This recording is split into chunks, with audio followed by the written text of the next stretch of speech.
बिस्मिल्लाहिर्रहमानिर्रहीम। 7th class students, हमने topic start किया था 3 क्वेश्चंस इंग्लिश में। आपके पेज नंबर 74 पे है, उसी का दूसरा पार्ट हम देखेंगे।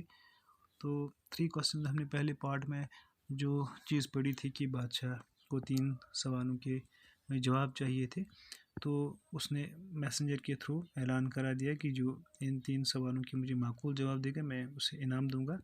तो पहले सवाल के जवाब में जो हमने परसों पढ़ा कि डिफरेंट आंसर्स आए, तो अब जो कुछ लोगों की जो राय थी वो एक थी, कुछ लोगों की राय दूसरी थी। तो कुछ लोगों ने बादशाह को काउंसलर्स रखने को कहा, तो कुछ ने मैजिशियंस के पास जाने का मशवरा दिया। तो अब देखते हैं हम सेकंड क्वेश्चन के आंसर में लोगों ने क्या जवाब दिए।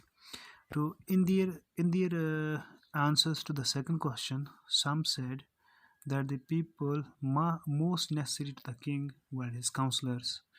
Others said the priests.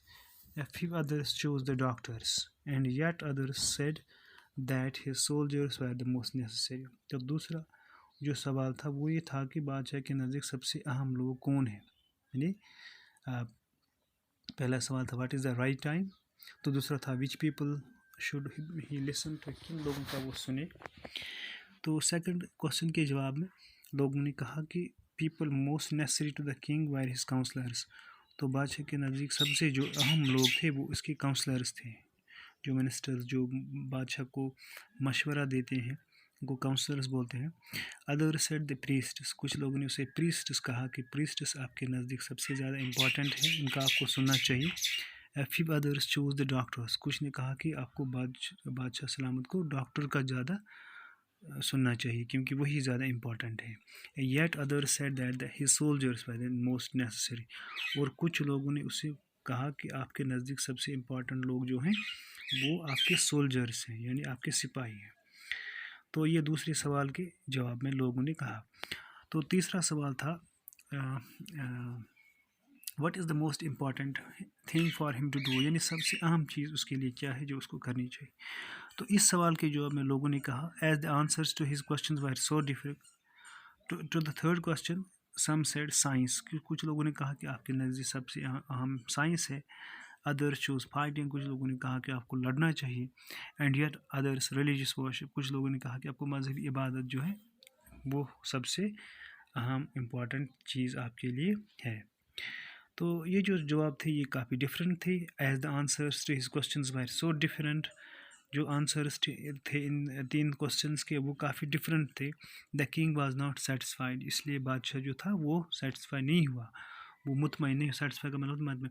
And give no reward, इसलिए उसने किसी को भी रिवार्ड नहीं दिया। इंस्टेड, बजाय इसके, he decide to seek the advice of a certain hermit,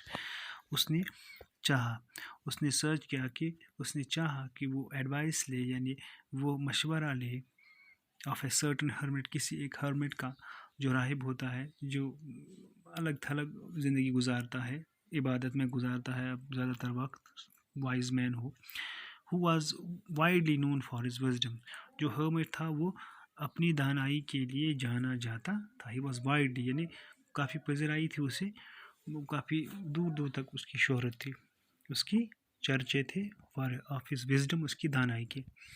the hermit lived in a would which he never left, hermit कहाँ पे रहता था, एक वुड, यानी वुड का मतलब होता है यहाँ पे जंगलों में रहता था। विच ही नेवर लेफ्ट, जो उसने कभी नहीं छोड़े थे।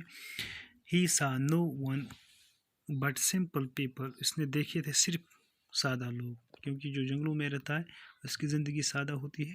सो he saw no one but simple people, उसने अपनी ज़िंदगी में सिर्फ सादा लोग देखे थे। And so the king put on ordinary clothes, इसलिए जो बादशाह ने उसने भी ऑर्डिनरी, यानी ऑर्डिनरी का मतलब होता है आम, ऑर्डिनरी है, एक्स्ट्रा ऑर्डिनरी होता है खास, ऑर्डिनरी का मतलब होता है आम कपड़े उसने पहन लिए। Before he reach the hermits हट, उससे पहले कि वो हर्मिट के उस गुफा उसके हट तक पहुँचे, उसकी उस कोठी तक पहुँचे, the king left his horse, बादशाह ने जो अपना जो उसके साथ सवारी थी, घोड़ा था, वो पहले ही छोड़ दिया। With his body guard and went alone, उसने अपना बॉडी गार्ड वहीं छोड़ दिया क्योंकि हर्मिट को ये पता नहीं चले कि ये बादशाह है, इसलिए उसने बॉडीगार्ड को वहीं पे छोड़ा और खुद अकेले वहाँ पे गया। ही बॉडीगार्ड का मतलब है जो मुहाफिज होता है। एंड वेंट अलोन, और चला गया अकेले, तन्हा। तो इसमें हमने कुछ वर्ड्स देखे नए जो आप डिक्शनरी में जो सर्च करेंगे इनके आप सिनोनिम्स लिखेंगे। मिसाल के तौर पे यहाँ पे है एक वर्शिप, WORSHIP, वर्शिप। इसी तरह है different, DIFFERE, different. Satisfied, SATIS, satisfied. Reward, instead, INSTEAD, instead. Decide, advice, ADVIC, advice. Wisdom, WISDOM, wisdom.